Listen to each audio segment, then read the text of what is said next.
Curah hujan yang tinggi dan banjir sepertinya sudah menjadi rutinitas tahunan yang dialami wilayah Kalikabur, Timika, menuju Transnabire. Tidak hanya menimbulkan korban jiwa, banjir di wilayah ini juga merusak pemukiman dan memutus ratusan meter ruas jalan Timika menuju Transnabire. Dampaknya, fasilitas jalur mobilisasi masyarakat dan jalur fiber optik Palaparing Timur ikut terputus tergerus banjir bandang. Ini sama halnya seperti yang terjadi pada tahun 2020 dan 2021. Ali Rahman selaku area manajer Timika bercerita betapa menantangnya kondisi segmen tinggi Timika ini khususnya di wilayah Kalikabur. Perkenalkan, nama saya Ali Rahman Hakim. Saya sebagai manajer operation di PT Palapa Timur Telematika untuk klaster Timika.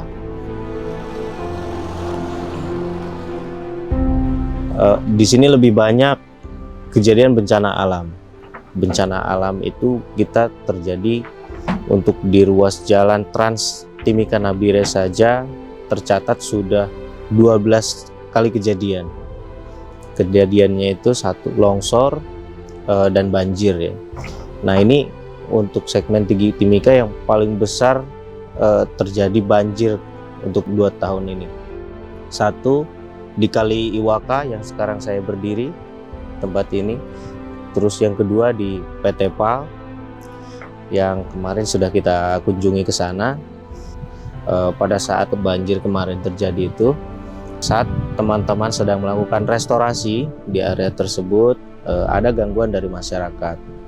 Bentuknya pengusiran ya. Jadi mereka merasa terganggu dengan adanya proses restorasi kita.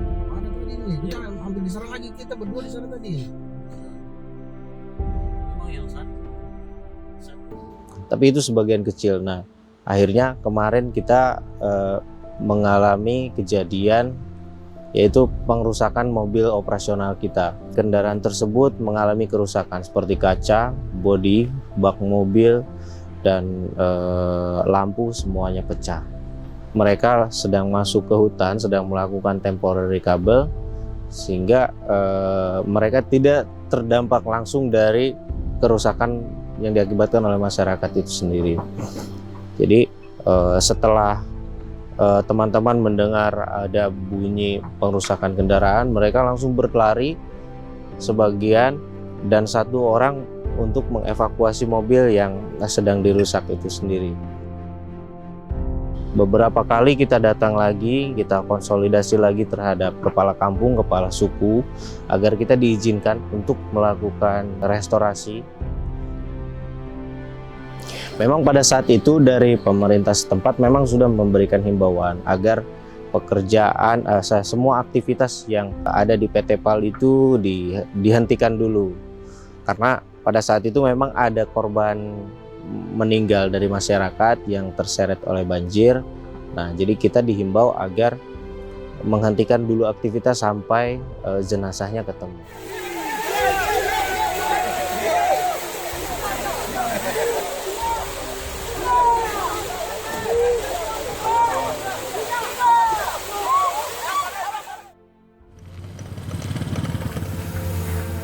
Selaku leader segmen Timika, Laude menceritakan kondisi titik banjir yang keadaan jalannya rusak parah dan masih menggenang air, sehingga hanya mobil beroda besar yang mampu melewati ruas jalan ini. Nama saya Laude Asdin, saya FOP area Timika. Saya sebagai leader di area Timika. Untuk sekarang kita masih kesusahan untuk akses ke sini, karena yang di atas itu kan kalau banjir atau hujan deras pasti sini jebol lagi.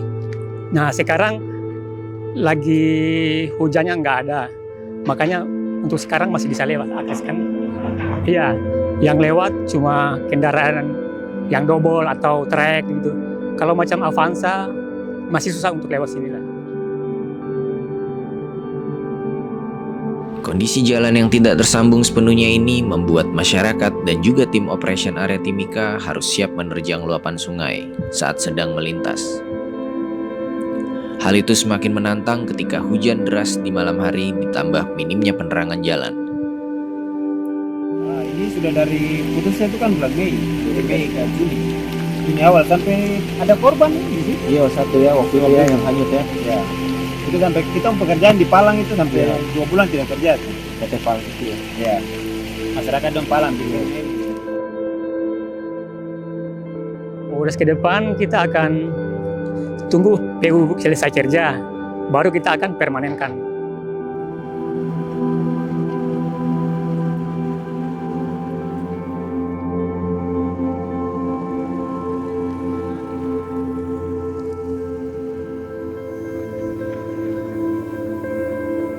Kalau hujan deras, pasti ini banjir lagi, jebol lagi nih nanti yang khusus ini. Selain kalau di atas sudah dibendung permanen ya. Kalau sekarang kan masih bendung sementara aja. Kalau permanen baru bisa hujan nggak akan jebol lagi.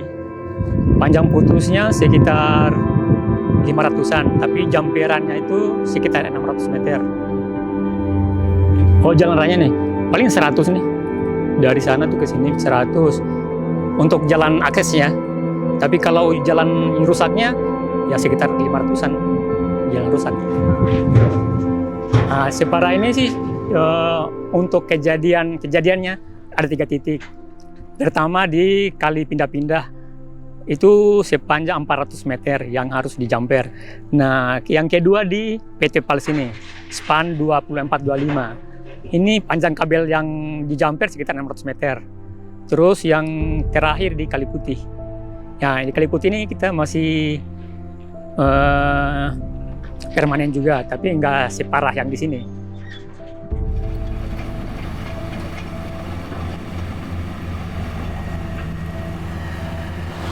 Untuk proses restorasi di segmen Tinggi Timika sendiri, kita mengalami beberapa hambatan ya. Beberapa hambatan itu ditimbulkan dari impact satu banjir atau longsor ya biasanya. Malah biasanya kan kita contoh seperti ini, di belakang kita ini adalah sungai yang besar. Nah, kemarin pada saat jalan ini putus, debit air dari arah sana melebar sampai merusak ruas jalan Trans Nabire Timika ini. Nah, ini berimpact terhadap kabel kita sejauh 500 meter. Kita meminta bantuan kepada Basarnas untuk meminjam peralatan mereka supaya kita bisa melakukan restorasi lebih cepat. Lalu kita juga dibantu oleh masyarakat sekitar supaya kita dibangunkan jembatan kayu agar kita bisa menyeberang sampai ke sana. Nah, dari situ kita hanya bisa melakukan laying kabel sementara. Nah, untuk penyambungannya itu sendiri kita masih menghadapi hambatan di situ. Satu, faktor hujan selama 3 hari itu tidak pernah berhenti. Nah, inilah yang menyebabkan proses restorasi itu agak lama.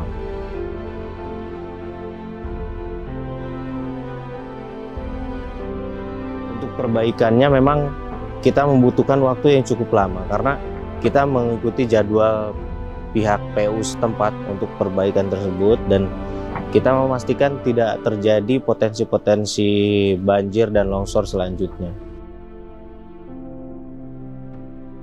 Kita juga beberapa kali mendapati gangguan. Sebetulnya kita katakan gangguan ini gangguan kecil ya. Biasanya ada pemalangan dari masyarakat, terus ada gangguan terhadap kabel itu sendiri, seperti vandalisme dan lain-lain. Nah, itu memang disebabkan satu faktor alam dan faktor kesengajaan juga.